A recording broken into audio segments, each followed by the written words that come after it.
The stagecoach wheels kicked up clouds of dust as Marianne Walsh pressed her forehead against the window, watching the New Mexico landscape blur past while her heart hammered against her ribs with the knowledge that somewhere behind her, 3 men were probably already tracking her down.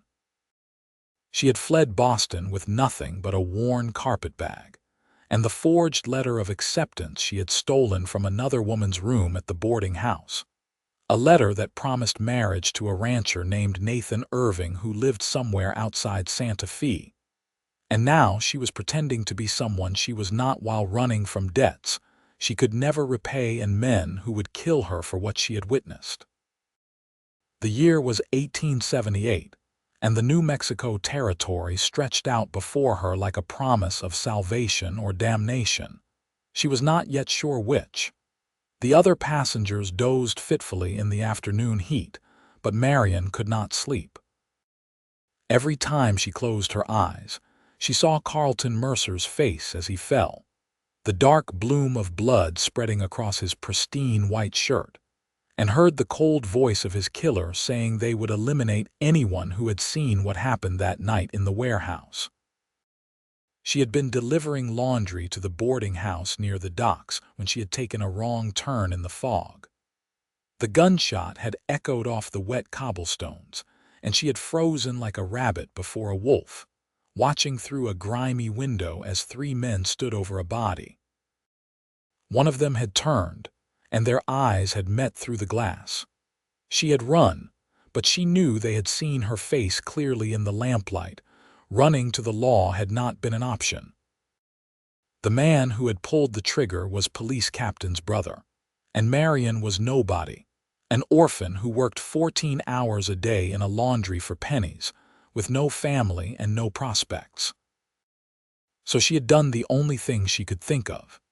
She had stolen the identity of Clara Whitmore, the mail-order bride who had been staying in the room next to hers, taken the letter that had arrived for Clara just that morning, and bought a ticket west with the last of her savings and the small gold locket her mother had left her. Now she was traveling to meet a man who expected someone else entirely, and she had no idea what she would do when he discovered the truth. But the alternative was death, so forward was the only direction that made sense.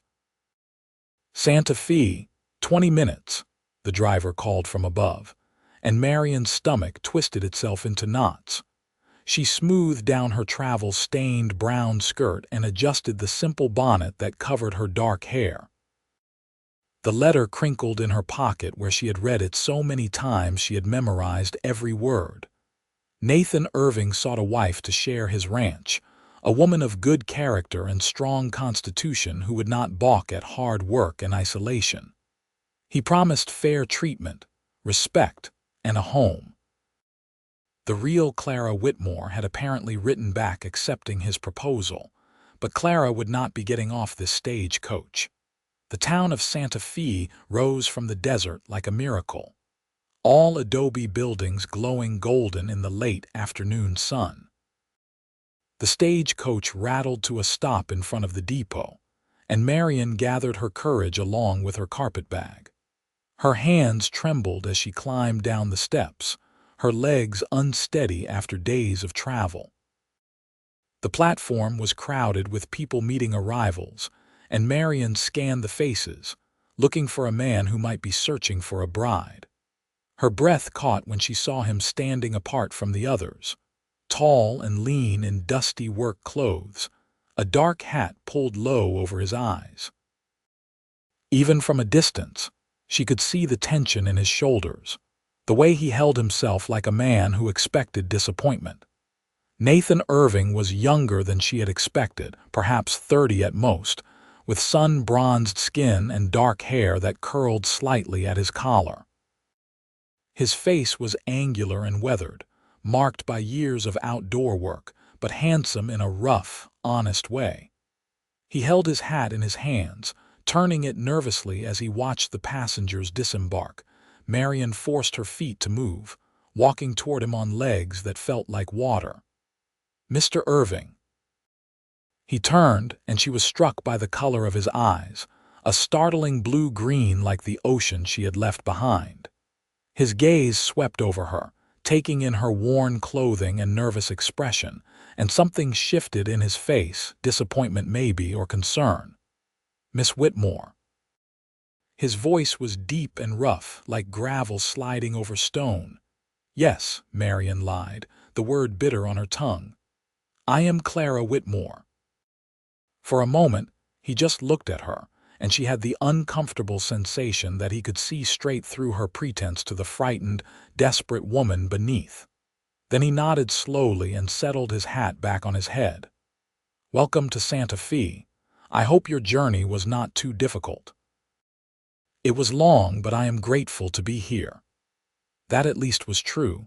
"My wagon is this way. The ranch is about 2 hours' ride. We should get moving if we want to arrive before dark." He reached for her carpet bag, and she let him take it, noting the calluses on his hands and the careful way he handled her meager belongings. The wagon was simple but well-maintained, pulled by 2 sturdy horses that nickered softly as Nathan loaded her bag. He offered his hand to help her up to the bench seat, and she took it, feeling the strength in his grip and the surprising gentleness of his touch. They rode in silence for the first mile, leaving the town behind as the road stretched out into open country. The landscape was unlike anything Marianne had ever seen, all red rock and endless sky, dotted with scrubby vegetation and the occasional twisted juniper. The air smelled of dust and sage, dry and clean after the salt and smoke stench of Boston. "The ranch has been in my family for 15 years, Nathan said finally, breaking the silence. "My father built the main house and started the herd. When he died 5 years ago, I took over. It is not much, but it is honest work and good land." "I am not afraid of hard work," Marianne said, and that was true too. She had worked hard every day of her life. "That is good." He glanced at her sideways. "Your letters said you had no family left in Boston. I am sorry for that." The real Clara's letters. Marianne swallowed hard. "Thank you. Sometimes starting fresh is the only way forward." "I understand that sentiment." There was something in his voice, a weight of old pain, and she wondered what had driven him to seek a bride through correspondence rather than courting someone local. The sun was sinking toward the horizon, painting the sky in shades of orange and purple that took Marianne's breath away. She had never seen so much sky, so much space. It made her feel simultaneously insignificant and somehow freer than she had ever felt in the cramped, crowded streets of Boston. "It is beautiful," she whispered. Nathan looked at her again, and this time there was warmth in his expression. "It grows on you. The isolation can be hard, though. The nearest neighbors are 10 miles away, and town is 2 hours each direction. It is a lonely life. I do not mind being alone." She had been alone most of her life anyway, even in a city of thousands. They reached the ranch as the last light was fading from the sky. The house was small but solid, built of adobe with a covered porch and a sturdy roof. There was a barn, a corral with several horses, and what looked like a chicken coop. It was modest, but to Marianne's eyes it looked like paradise. Nathan helped her down from the wagon and carried her bag to the house. Inside, everything was neat but sparse, clearly the domain of a man living alone. There was a main room with a fireplace and simple furniture, a kitchen area with a cast iron stove, and 2 doors that presumably led to bedrooms. "I have prepared the spare room for you," Nathan said, setting her bag down near one of the doors. "I thought, given that we have only just met, you might want some time before that is, I will not expect." He trailed off, and even in the dim lamplight, Marianne could see the flush creeping up his neck. Despite everything, she felt a rush of gratitude that he was decent enough to be embarrassed. "Thank you," she said softly. "That is very considerate." He nodded, clearly relieved. "There is a pump in the kitchen if you want to wash. I will get dinner started. Nothing fancy, just beans and cornbread, but it is filling. Let me help." Marianne removed her bonnet and rolled up her sleeves. "I have been sitting for days. It will feel good to do something useful." They worked together in companionable silence, Nathan building up the fire in the stove while Marianne found plates and utensils. She noticed that everything had its place, that the house was clean and organized despite being a bachelor's home. Nathan Irving was clearly a man who took pride in what little he had. Over dinner, they talked carefully around the important things, discussing the ranch, the weather, the small community of scattered neighbors. Nathan told her about the cattle, about the hard winter they had survived, about his hopes for expanding the herd. Marianne listened and asked questions, learning quickly, trying to understand the life she had stumbled into. But underneath the surface conversation, guilt gnawed at her. This man was being kind to her, welcoming her into his home, and she was lying to him with every word. He thought she was Clara Whitmore, a woman who had honestly answered his advertisement and freely chosen to become his wife. He had no idea she was really Marianne Walsh, a fugitive with blood on her conscience and killers on her trail. "You look troubled," Nathan said, setting down his coffee cup. "Is something wrong?" Marianne's throat tightened. She could not tell him, not yet, maybe not ever. If he knew the truth, he would send her back, and going back meant dying. "I am just tired. It has been a very long journey." "Of course. I will show you to your room. We can talk more in the morning." The spare room was small but clean, with a narrow bed, a washstand, and a trunk for her clothes. After Nathan bid her good night and closed the door, Marianne sat on the edge of the bed and let herself shake. She had made it this far, bought herself time and distance from the men who wanted her dead. But how long could she maintain this deception? And what would happen when Nathan Irving discovered that his mail-order bride was not who she claimed to be? Sleep came in fits and starts, plagued by nightmares of blood and gunfire. When dawn light crept through the small window, Marianne rose and dressed, splashing cold water on her face and pinning up her dark hair. She could hear Nathan moving around in the main room, and the smell of coffee drew her out like a lifeline. "Good morning," he said when she emerged. He was already dressed for work, his hair damp like he had washed at the pump. "I was not sure if you were an early riser. I am not used to sleeping late." Orphanage bells and laundry schedules had trained that into her bones. "There is coffee and biscuits. Help yourself." "I need to tend to the horses and check on the cattle, but I thought maybe this afternoon I could show you around properly. Unless you need more rest." "I would like to see the ranch," Marianne said. "And please, let me help with whatever needs doing. I did not come here to be idle." Something flickered across Nathan's face, approval maybe, or relief. "I will not pretend that having help would not make things easier. Are you sure you are up for it?" "I am sure." The morning passed in a blur of activity. Nathan taught her how to feed the chickens and collect eggs, how to pump water for the horses, how to check the fence lines for damage. The work was physical and demanding, but different from the steamy, suffocating labor of the laundry. Here the air was clean and clear, the sun warm on her shoulders, and there was satisfaction in learning new skills. Nathan was patient as a teacher, explaining everything carefully, showing her how to approach the horses without startling them, where to find tools, which animals were friendly and which to be cautious around. He worked with an easy competence that spoke of years of practice, moving through tasks with efficient grace. At midday, they ate a simple lunch of bread, cheese, and dried apples, sitting on the porch steps and looking out over the land.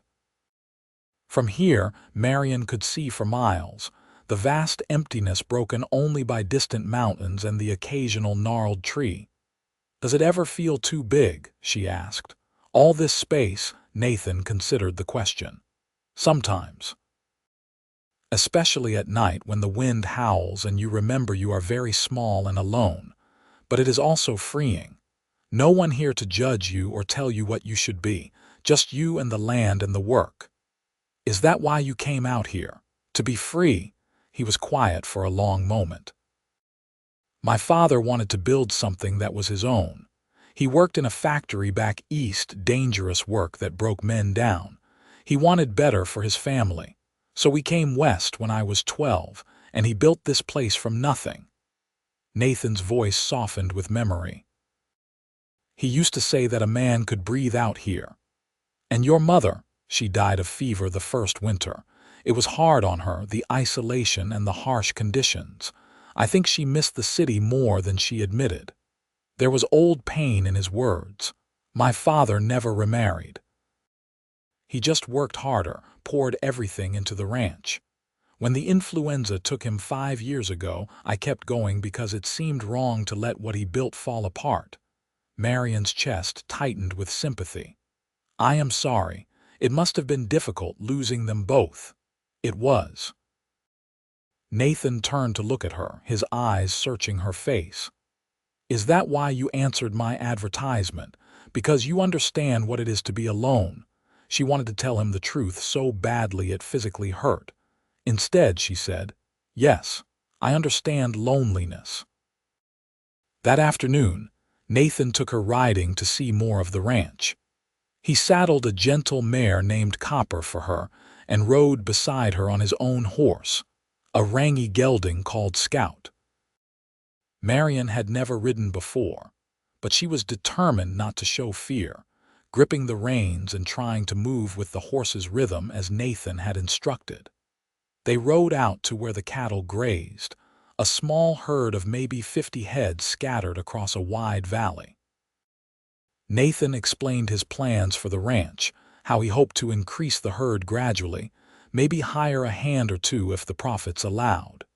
He spoke with passion about the land and the work, and Marianne found herself drawn to his earnest vision of the future. What about you?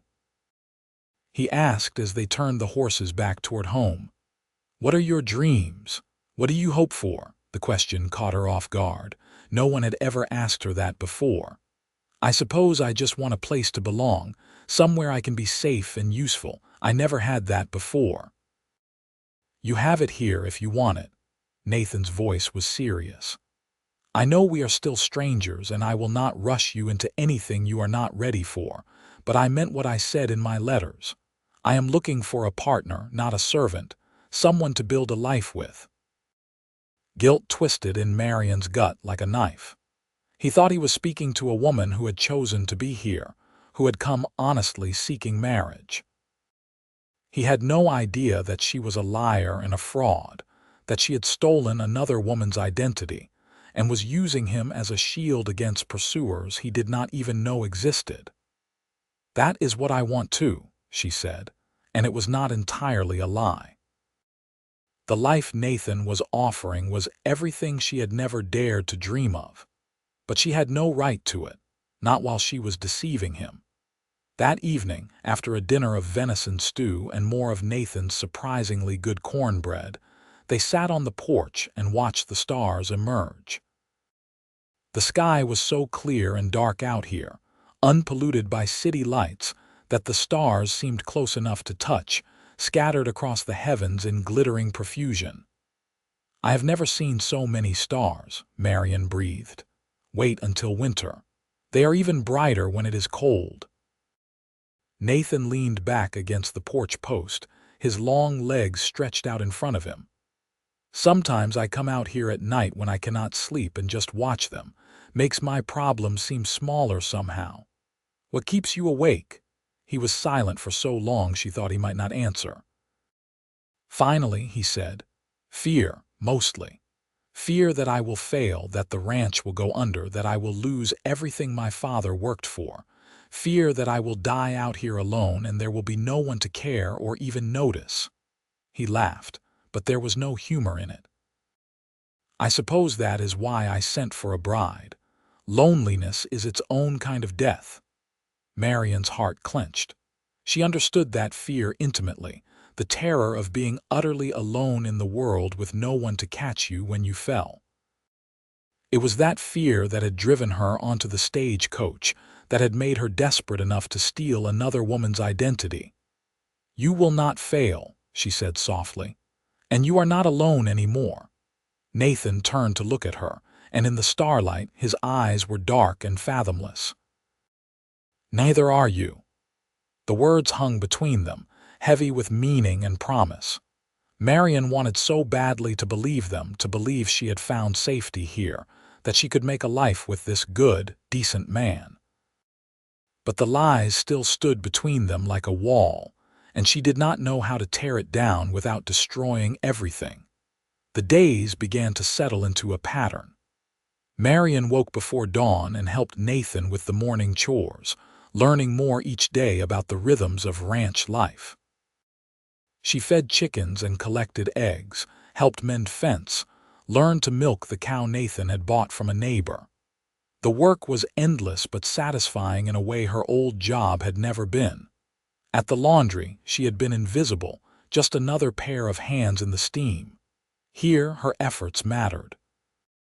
She could see the results of her labor in the neat hen house, the well-tended garden she had started, the clean house and good meals. Nathan was unfailingly kind and patient, treating her with a respect she had never experienced from any man. He consulted her about decisions, asked her opinions, split the work fairly between them. In the evenings, they would sit together and talk, sharing stories carefully edited to hide the painful parts, learning about each other in slow increments. She discovered that he loved reading and had a small collection of books that he treasured, that he had a dry sense of humor that emerged when he was relaxed, that he was unfailingly gentle with animals and scrupulously honest in all his dealings.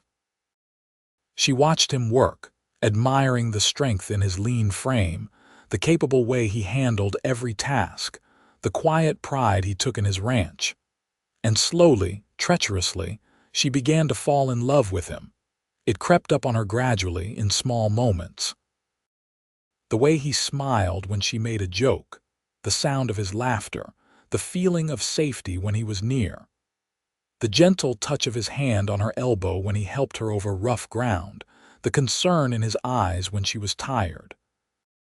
She fell in love with his dreams and his determination, with his loneliness that echoed her own, with the fundamental decency that shaped every action. But the guilt grew too, expanding until it filled her chest and made it hard to breathe. Nathan was falling for her too. She could see it in the way he looked at her, the way he found excuses to be near her, the way his whole face lit up when she walked into a room. But he was falling in love with Clara Whitmore, not Marianne Walsh. He was falling in love with a woman who did not exist. 3 weeks after her arrival, they were in the barn together, mucking out stalls in the afternoon heat. Nathan had removed his shirt to work, and Marianne tried not to stare at the play of muscles under his tanned skin, at the old scars that marked his back and shoulders. Marianne. She looked up, startled by the sound of her real name. But no, he had said Clara. Her mind had just heard what her heart wanted. Yes. There is a barn dance in town next Saturday. I thought maybe you would like to go. It would give you a chance to meet the neighbors, make some friends. Life is too isolated out here if you do not have connections. I would like that. And she would, despite the risk. She was hungry for human connection beyond just Nathan, starving for community after weeks of isolation. Good. We can make a day of it, buy supplies, have dinner at the hotel. Maybe even stay overnight if you want, so we do not have to make the drive in the dark. He paused, leaning on his pitchfork. Separate rooms, of course. I meant what I said about not rushing you. I know. She did know, and she loved him for it, which made everything so much worse. Nathan, I need to tell you something. He straightened, concern crossing his face. What is wrong? This was it. She had to tell him the truth, had to give him the chance to make an informed choice about whether he wanted her here. She could not keep lying to him, not when he was so honest with her, not when her feelings had become so real. "I am not who you think I am." The words came out in a rush before she could lose her courage. "My name is not Clara Whitmore. It is Marianne Walsh. I stole Clara's letter and her identity because I was running for my life, and I had nowhere else to go." Nathan went very still. The only sound was the soft shuffle of horses in their stalls and the distant call of a hawk. His face was unreadable, closed off in a way she had never seen. "Tell me everything," he said finally, his voice carefully neutral. So she did. Standing there in the dusty barn with afternoon light slanting through the cracks in the walls, Marianne told him everything. About the murder she had witnessed, about the men who wanted her dead, about her desperate flight from Boston and the theft of Clara's identity. She told him about growing up in an orphanage, about the grinding poverty of her life in the laundry, about never having anyone or anything to call her own. She told him the truth, the whole ugly truth, and watched his face for signs of anger or disgust or betrayal. When she finished, silence stretched between them like a chasm. Nathan set down his pitchfork with deliberate care and walked to the barn door, staring out at the sun-baked land. Marianne waited, her heart in her throat, for him to tell her to leave. "Did you lie about anything else?" he asked finally, not turning around. "About who you are, what you want?" "No. Everything I told you about myself, about my feelings, that was real. I just gave you the wrong name." "And these men who are after you, do you think they will find you here?" "I do not know. I hope not. It has been weeks, and I covered my tracks as well as I could, but I cannot be certain." Nathan turned then, and she was shocked to see not anger in his face, but something that looked almost like relief. "Thank you for telling me." "You are not angry." "Angry," he laughed, a short, sharp sound. "I am angry that you felt you had no choice but to run, that you were put in a position where stealing someone's identity seemed like the only option. I am angry that there are men who think they can kill with impunity and terrorize a woman for the crime of being in the wrong place. But angry at you." "No." Marianne felt tears prick her eyes. "I lied to you. I used you. You survived."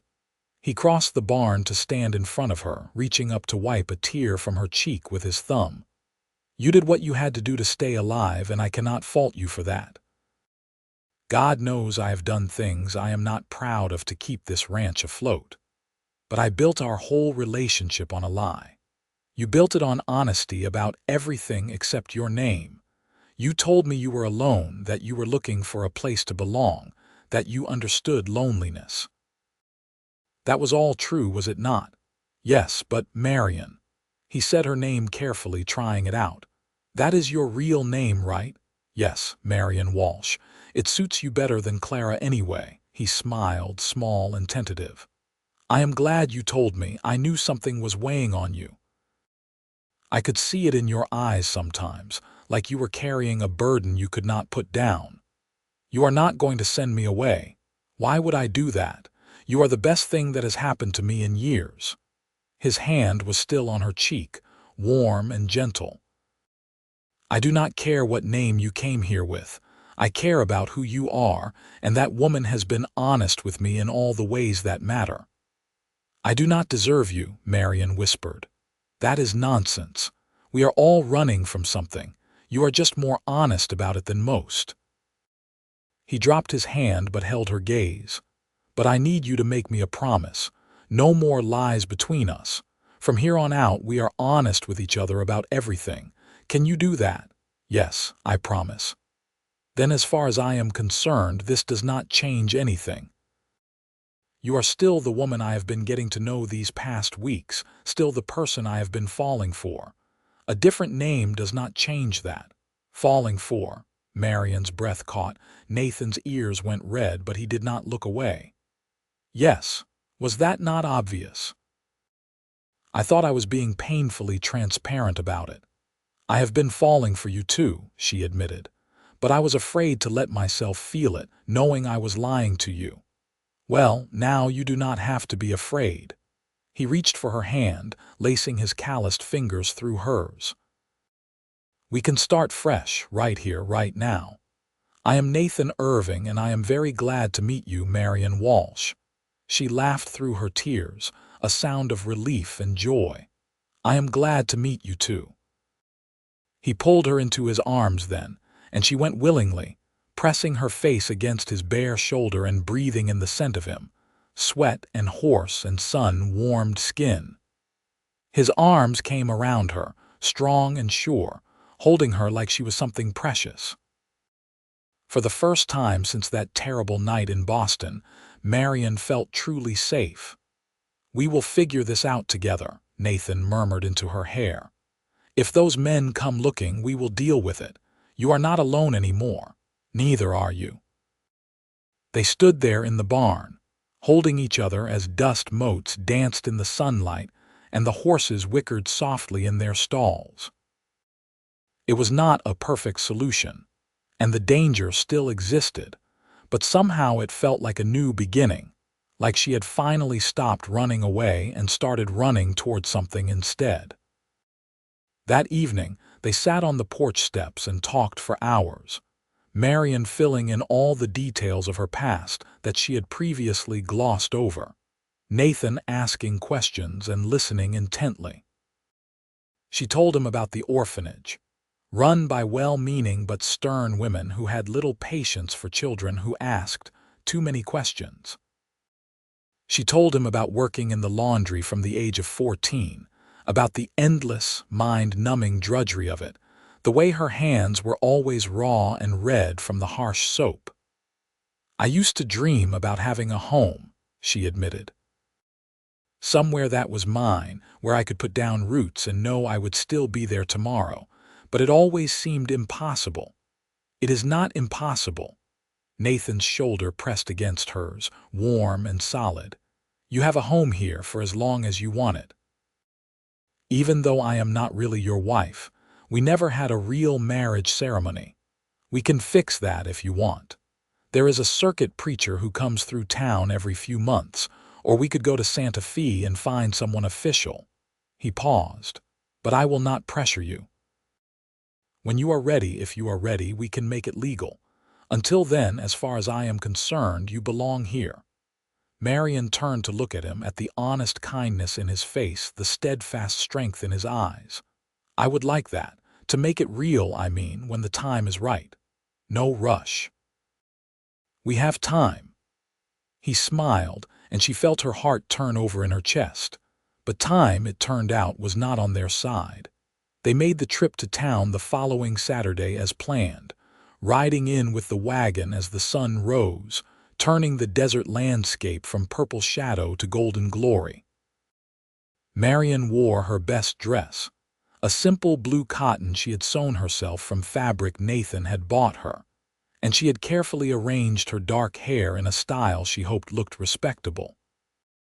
The town of Santa Fe was bustling with Saturday activity, people coming in from the surrounding ranches for supplies and socializing. Nathan introduced her to everyone they met, presenting her simply as Marianne, and if people noticed the slight change in her name or circumstances, they were too polite to comment. The neighbors were friendly and welcoming, curious about the new woman who had come to share Nathan Irving's ranch. They bought supplies at the general store, stocking up on flour, sugar, coffee, and other staples. Nathan insisted on buying her a new pair of work gloves and a wide-brimmed hat to protect her from the sun. At the dress shop, he encouraged her to look at fabrics and patterns, offering to buy her material for new clothes with a generosity that made her throat tight. "You do not have to spend money on me," she protested. "I want to. Let me do this." He touched her hand briefly, a gesture becoming familiar and precious. "Besides, you need more than one good dress if we are going to start attending dances and socials." They had lunch at the hotel, sitting in the dining room and eating roast chicken and potatoes, while Nathan told her stories about the various townspeople, painting pictures of the small community with obvious affection. Marianne could see how he lit up being around others, how the isolation of the ranch, though he loved it, had been wearing on him. The barn dance was held at the Hendersons' ranch, a larger spread about 5 miles out of town. By the time Nathan and Marianne arrived in the early evening, the barn had been swept clean and decorated with lanterns, and a small group of musicians was warming up with fiddles and a guitar. People greeted Nathan with genuine warmth, and several women swept Marianne into their circle, asking friendly questions about her journey west and her impressions of New Mexico. Marianne found herself relaxing, laughing at jokes and joining in the women's conversation about gardening and preserving food and the challenges of ranch life. It felt good to be part of a community, to be surrounded by friendly voices and normal concerns. For a few hours, she could almost forget that she was a fugitive. Nathan asked her to dance, and though she had never learned formal steps, he guided her through the simple reels and square dances with patient humor. His hand was warm in hers, and when the musicians slowed to a waltz, he pulled her close, one hand on her waist, and they moved together in the lantern light while other couples swirled around them. "Happy?" he asked, looking down at her. "Very," she admitted. "Thank you for bringing me. Thank you for being brave enough to come west, brave enough to tell me the truth." His voice dropped lower. "I know I said I would not rush you, but I want you to know that I am falling more in love with you every day, Marianne Walsh." Her breath caught. "Nathan, you do not have to say it back. I just wanted you to know. I love you too," she whispered. "I think I started falling the first day when you were so kind to me even though I was not what you expected." His eyes blazed with emotion, and for a moment she thought he might kiss her right there in front of everyone. But he restrained himself, just pulling her a little closer and spinning her through the dance with a grin that made her feel like she was flying. The evening was perfect, magical, everything she had never known she wanted. Right up until she saw the 3 men walk into the barn. She knew them instantly, even though she had only seen them once before in the fog and lamplight of a Boston street. The tall one with the scar on his jaw had been the one holding the gun. The stocky one with the red hair had been giving the orders. The third, thin and nervous-looking, had been standing watch. They had found her. Marianne's blood turned to ice. She stumbled in the dance, and Nathan caught her, concern flooding his face. "What is wrong?" "The men," she breathed, her voice barely audible over the music. "The ones from Boston. They are here." Nathan's expression hardened instantly. He glanced toward the barn entrance, taking in the 3 strangers who were scanning the crowd with predatory focus. "Are you certain?" "Yes." "Then we need to get you out of here, quietly." His voice was calm, but she could feel the tension thrumming through him. He guided her off the dance floor with smooth casualness, nodding to acquaintances as they moved toward a side door. "Stay close to me." They almost made it. They were 10 feet from the door when the red-haired man spotted them.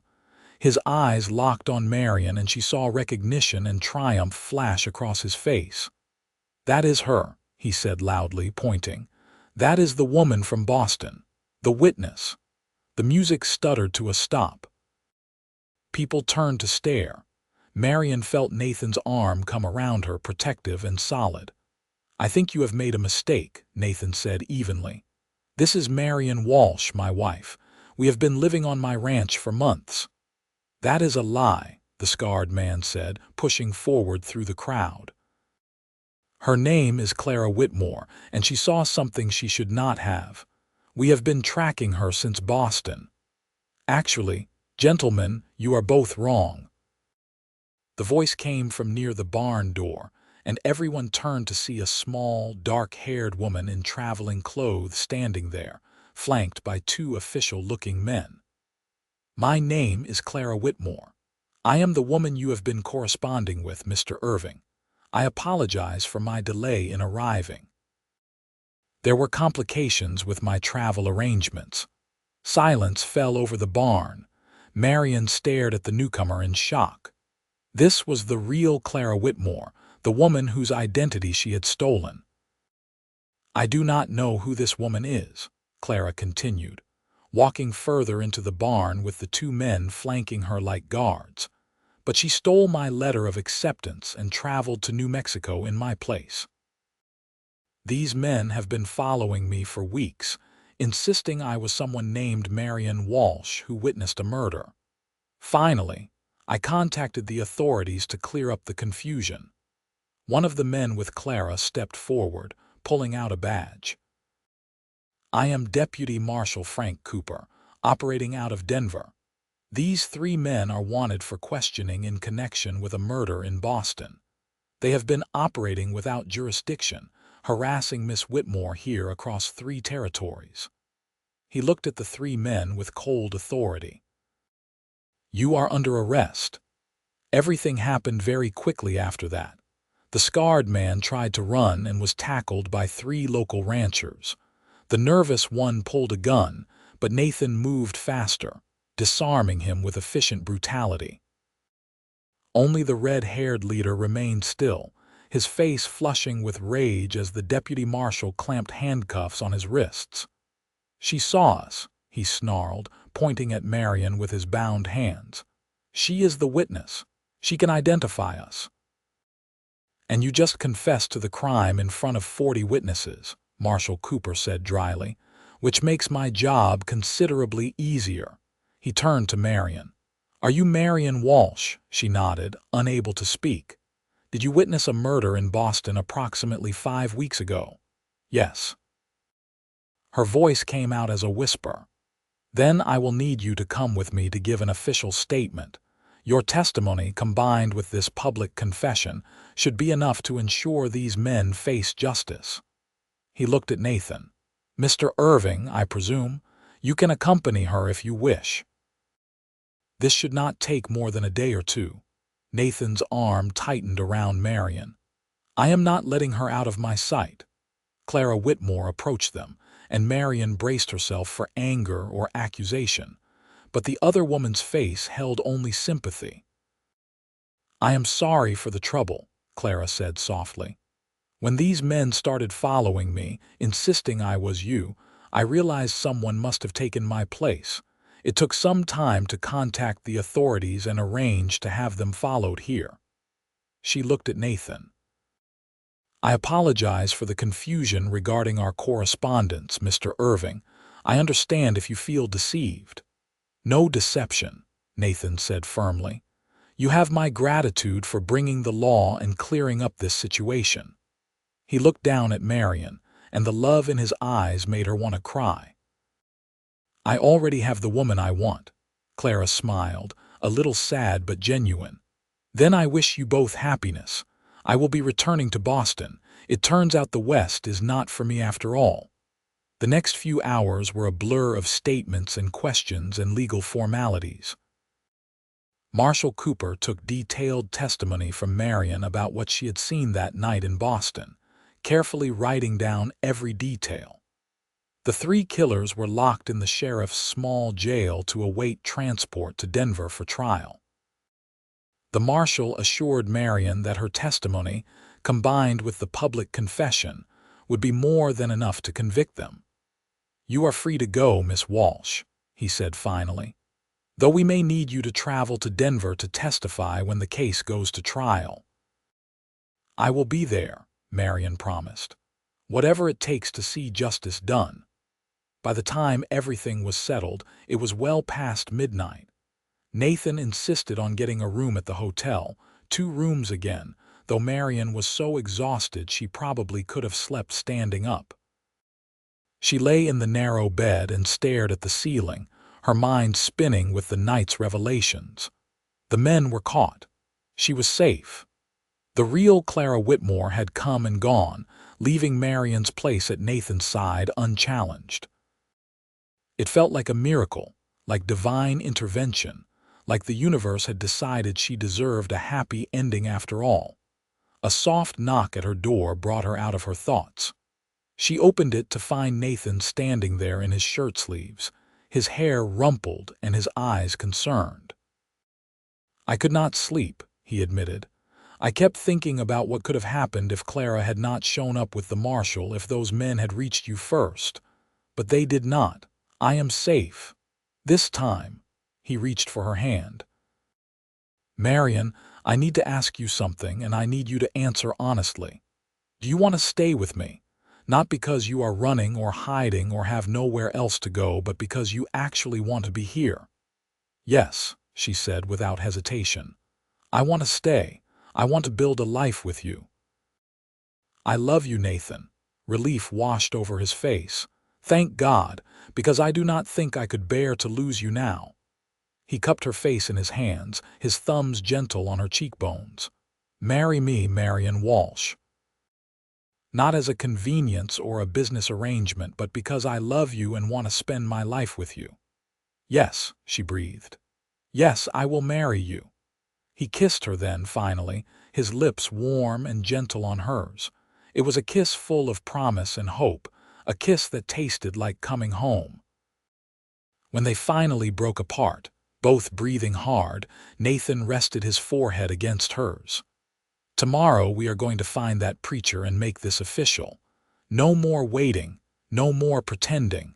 I want everyone to know you are mine." "And you are mine," Marianne agreed, smiling through happy tears. They found the preacher the next morning, a kindly old circuit rider who was delighted to perform a wedding ceremony, with the hotel keeper and his wife standing as witnesses. Nathan Irving and Marianne Walsh were married in the small parlor of the Santa Fe Hotel, speaking their vows with hands clasped and hearts full. When the preacher pronounced them husband and wife, Nathan kissed her again, deeper this time, and Marianne felt like all the scattered, broken pieces of her life had finally come together into something whole and beautiful. They returned to the ranch as a married couple, and that night, in Nathan's room that was now their room, they consummated their marriage with tenderness and passion. Nathan was gentle with her, patient with her inexperience, murmuring words of love and encouragement as he showed her the mysteries of physical intimacy. Afterward, lying wrapped in his arms in the darkness, Marianne felt a peace she had never known. "I am so glad I got on that stagecoach," she whispered. Nathan pressed a kiss to her hair. "I am glad you ran toward me instead of just away from them. How did you know I would?" "I did not, but I hoped, and hoping turned out to be enough." The seasons turned, and their life together settled into a rhythm that felt like it had always existed. They worked the ranch side by side, expanding the herd and improving the property. Marianne's garden flourished under her care, providing vegetables for their table and extras to trade in town. Nathan taught her to ride well, and she became confident in the saddle, sometimes riding out to check the far pastures on her own. They made the trip to Denver that fall for the trial, where Marianne gave her testimony with Nathan sitting in the courtroom for support. The three men were convicted of murder and sentenced to hang. Marianne felt no joy in their fate, but she felt the weight of fear finally lift from her shoulders. She was truly free now, no longer running, no longer hiding. That winter was harsh, with bitter cold and heavy snow that kept them confined to the ranch for weeks at a time. But Marianne did not mind. She and Nathan passed the long evenings reading aloud to each other, playing cards, making love in front of the fire. She learned that Nathan could play the harmonica and had a surprisingly good singing voice. He learned that she could draw and encouraged her to sketch the landscape, praising her talent until she blushed. Spring brought new life to the ranch. The cattle calved, and Marianne helped Nathan tend the newborns, marveling at their awkward, endearing attempts to stand on spindly legs. She planted her garden again, expanding it now that she knew what would grow in this soil and climate. And in early summer, she realized that she too carried new life.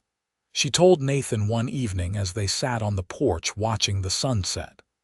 He had been quiet all day, worried about money and whether they would have enough to get through another year. She took his hand and placed it on her still flat belly. "We are going to need a bigger house," she said softly. He looked at her, not understanding at first. Then comprehension dawned and his face transformed with wonder and joy. "You are sure?" "Yes, I think I am about 3 months along."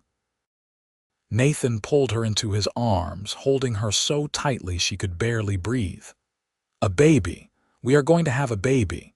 His voice was thick with emotion. "I cannot believe it. I thought I would always be alone, and now I have you and soon a child too." "You are never going to be alone again," Marianne promised. "We are a family now." They began preparing immediately, Nathan working on adding a room to the house that would serve as a nursery. The neighbors, once they heard the news, rallied around with gifts and advice. The women gave Marianne tips for managing pregnancy while working on a ranch, and brought baby clothes they had saved from their own children. The men helped Nathan with the construction, everyone contributing to the growing family. Marianne's pregnancy progressed smoothly. She continued working as long as she could, slowing down only in the final months when her belly grew too large for comfort. Nathan was attentive and anxious, treating her like she was made of glass, until she finally had to tell him to stop fussing and let her do things herself. Their son was born on a cold January night in 1880, delivered by the same neighbor woman who had helped birth half the children in the county. Marianne labored for 12 hours, Nathan holding her hand the entire time, looking more scared than she had ever seen him. But when the baby finally came, squalling and red-faced and perfect, Nathan wept openly as he held his son for the first time. "What should we name him?" Marianne asked, exhausted but happy, watching her husband cradle their child with infinite gentleness. "I want to name him after my father." James Irving." He looked at her. "If that is acceptable to you, it is perfect." Baby James thrived, growing fat and healthy on his mother's milk. He had Nathan's blue-green eyes and Marianne's dark hair, and he was the center of their universe. The ranch work continued, but now structured around the baby's needs and schedule. Marianne would nurse him while Nathan handled the early morning chores, and Nathan would watch him while Marianne tended the garden or worked in the house. They were exhausted, and busy and happier than either of them had ever imagined possible. When James was 6 months old, Clara Whitmore sent a letter. She had married a banker in Boston and wanted to thank Marianne again for inadvertently showing her that she was not meant for frontier life.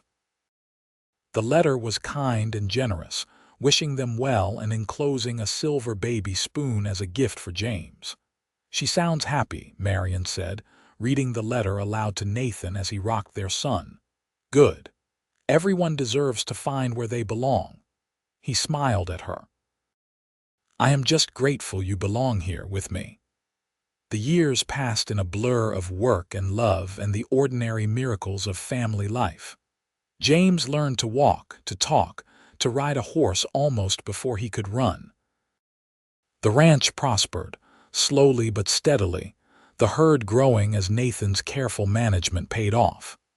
They hired a ranch hand, then two, as the operation expanded beyond what 2 people could manage alone.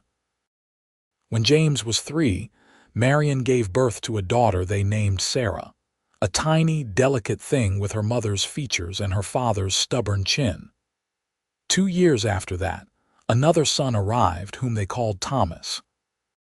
The small ranch house, which had once echoed with loneliness, now rang with the laughter and chaos of children. Marianne sometimes thought back to that terrified woman who had stepped off the stagecoach with a stolen identity and nowhere to turn. She barely recognized that person now. The years had changed her, or maybe just allowed her to become who she was always meant to be. She was no longer running, no longer afraid. She was Marianne Irving, rancher's wife, mother, beloved and secure. Nathan, too, had been transformed by their life together. The loneliness and fear that had driven him to send for a bride had long since faded, replaced by contentment and purpose. He moved through his days with quiet confidence, a man who had built something lasting and good with his own two hands. On their 10th anniversary, they hosted a party at the ranch, inviting all the neighbors who had become friends over the years. The house and barn were filled with people, music, and laughter. Children ran everywhere, playing games and getting underfoot. Long tables groaned under the weight of contributed food. It was a celebration not just of their marriage, but of the community they had become part of, the life they had created. As the sun set and the party continued, Nathan pulled Marianne away from the crowd, leading her to their spot on the porch where they had sat so many times over the years. "Happy?" he asked, the same question he had asked her at that first dance a decade ago. "Happier than I ever thought possible," she answered honestly. "Sometimes I still cannot believe this is my life. Believe it, you earned it." He pulled her close, and she rested her head on his shoulder, watching the sun paint the sky in brilliant colors. "Do you ever think about that night? When you got off the stagecoach and I was standing there, both of us so nervous and alone? Sometimes. I think about how close I came to not getting on that stagecoach at all, to choosing some other escape route. And then where would we be? Still alone," Nathan said quietly. "Still searching. I am grateful every day that you ran toward me instead of just running away. I am grateful you let me stay, even after you knew the truth." He turned her face up to his, kissing her with the familiar passion that had never faded. "I would make the same choice 1,000 times over. You are the best thing that ever happened to me, Marianne Irving." Inside the house, they could hear James calling for his father, asking him to play the harmonica so the children could dance. Nathan laughed and stood, pulling Marianne up with him. "Duty calls. Come on, let us go make some more memories." They walked back into the warmth and light and noise of their home, their children, their friends. Marianne looked around at all of it, at the life she had built from nothing but desperation and hope, and felt her heart swell with gratitude. She had run toward Nathan Irving on faith and fear, and he had caught her and held her and helped her build something beautiful from the broken pieces of her past. Their love story had started with deception and danger, but it had grown into something true and lasting, rooted in honesty and watered with patience. As the years continued to pass, the ranch grew more prosperous. By the time James was 15, the Irving Ranch was one of the most successful operations in the county, with a substantial herd and a reputation for quality cattle. Nathan had achieved everything his father had dreamed of and more, but he was quick to credit Marianne as his equal partner in that success. James grew into a young man who loved the ranch as much as his father did, already showing the same quiet competence and steady work ethic. Sarah, at 12, was a wild thing who could outride most of the ranch hands and had a gift for training horses. 10-year-old Thomas was the scholar of the family, always reading, asking questions about everything, dreaming of going to university someday. Nathan and Marianne encouraged all their children to pursue their own paths, whatever those might be. They had both known too much hardship and limitation in their own youths to want anything but opportunity for their children.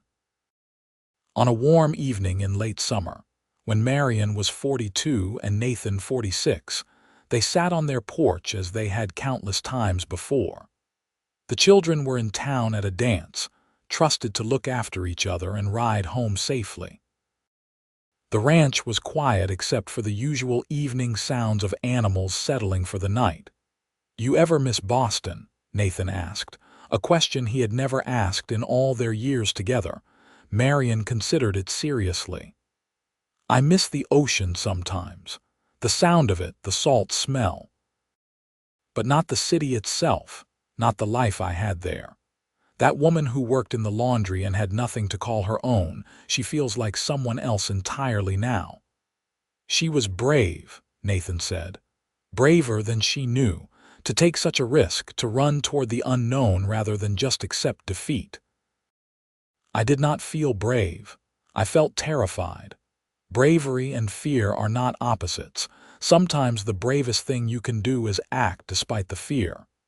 He took her hand, his fingers lacing through hers with the ease of long practice. "You saved my life too, you know. I was dying out here alone, just taking longer to do it than if I had put a bullet in my head. You gave me a reason to live beyond just survival." "We saved each other," Marianne said softly. "That is what love is, I think, pulling each other back from the edge again and again." They sat in comfortable silence as the stars emerged, the vast New Mexico sky putting on its nightly show. Somewhere in the distance, a coyote called and another answered. The desert night was alive with sound and possibility. "I want to grow old with you," Nathan said suddenly. "I want to see our grandchildren playing in this yard. I want to sit on this porch when we are 70 and remember all the years we have had together. I want every day of the rest of my life with you." Marianne Irving. She turned to him, seeing the silver threading through his dark hair, the lines time and weather had carved in his face, the enduring love in his eyes. "You will have them. Every single day for as long as we both live. That is my promise to you." He kissed her then, sweet and tender, a kiss that held 20 years of love and trust and partnership. When they pulled apart, both were smiling. "Thank you," Nathan whispered. "For what?" "For getting on that stagecoach, for taking the risk, for running toward me." "Thank you for catching me," Marianne replied, "and for never letting go." They did grow old together, just as Nathan had wished. They saw James marry a neighboring rancher's daughter and start his own family. They watched Sarah break and train horses that sold for premium prices across the territory. They proudly attended Thomas's graduation from the university in Santa Fe, where he studied law and dreamed of helping people who could not help themselves. The ranch continued to thrive under their stewardship, a testament to hard work and good management. They hired more hands, built better facilities, weathered droughts and harsh winters and the occasional cattle disease. Through it all, they worked side by side, partners in every sense of the word. Grandchildren arrived, then great-grandchildren, filling the ranch with new generations of Irvings. Marianne taught her granddaughters to garden and sew and ride. Nathan taught his grandsons to work cattle and mend fence and treat the land with respect. Together, they passed down the values that had sustained their own marriage: honesty, hard work, kindness, and unwavering commitment to each other. In the winter of 1915, when Marianne was 67 and Nathan 71, he fell ill with pneumonia. The doctor came from Santa Fe and did what he could, but Nathan's lungs had been weakened by years of breathing dust and smoke, and he could not fight off the infection. Marianne sat by his bed day and night, holding his hand, remembering their life together. Their children and grandchildren came to say goodbye, the house full of family just as it had been for so many years.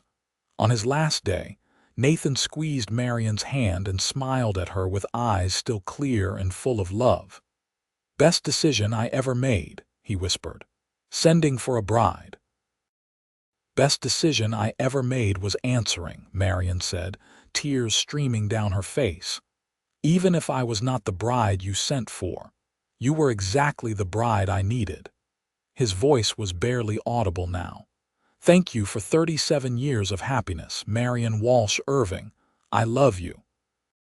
"I love you too, always." He closed his eyes then, and his breathing gradually slowed. Surrounded by family, holding the hand of the woman he loved, Nathan Irving passed peacefully from this world to the next.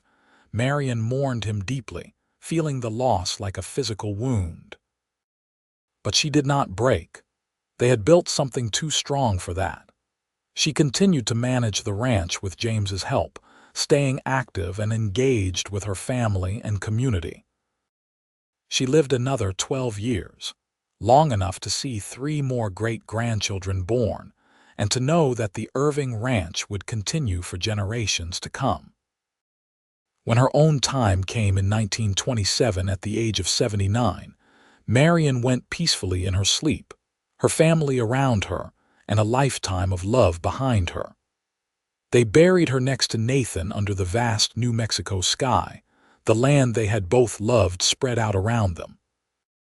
On her headstone, below her name and dates, was carved a simple inscription chosen by her children. She ran toward love and found home. The Irving Ranch continued, passed down through the generations, a lasting legacy of 2 people who had found each other against all odds. The story of how Nathan and Marianne came together became family legend, told and retold to children and grandchildren. A reminder that sometimes the bravest thing you can do is run toward love instead of just running away from fear.